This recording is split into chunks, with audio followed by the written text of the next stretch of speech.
നമസ്തേ. രണ്ട് സെന്റൻസസ് എങ്ങനെ യോജിപ്പിച്ച് പറയാം എന്നാട്ടോ ഇന്നത്തെ ക്ലാസ്. തോ ശുരു കരേ. നമ്മൾ പറയില്ലേ, ഇപ്പോ മഴ പെയ്തോണ്ടിരിക്കുക, എന്നിട്ടും ഞാൻ പുറത്ത് പോവുകയാ. അതെങ്ങനെയാ ഹിന്ദി പറയാൻ നോക്കാം.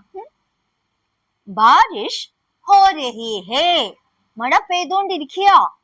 ഫിർ ഭി മേ ബാഹർ ജാ രഹി ഹൂം, എന്നിട്ടും ഞാൻ പുറത്തു പോവുകയാ.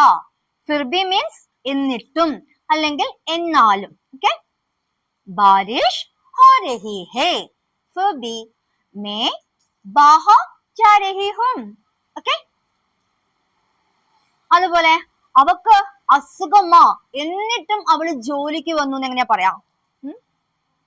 വാ ബീമാർ ഹേ, ഫിർബി കാം കർ രഹി ഹേ, അവക്ക് അസുഖമാ എന്നിട്ടും ജോലി ചെയ്യുകയാ.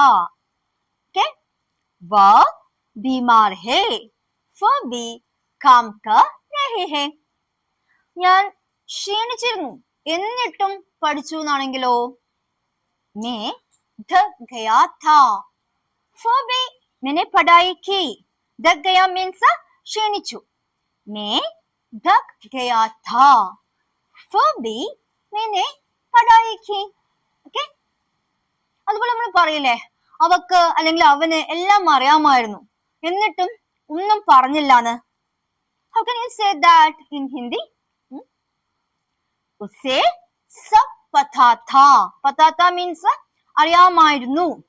फिर भी उसने कुछ नहीं कहा, എന്നിട്ടും അവനൊന്നും പറഞ്ഞില്ല. ഓക്കെ, उसे सब पता था, फिर भी उसने कुछ नहीं कहा. ഓക്കെ, then സമയം കുറവാ എന്നാലും ഞങ്ങള് ശ്രമിക്കാം. समय कम है, फिर भी हम कोशिश करेंगे. कोशिश means try, ശ്രമിക്കാം. Okay, समय कम है, फिर भी हम कोशिश करेंगे. Hope you have understood. तो खत्म करें क्या देखना. धन्यवाद.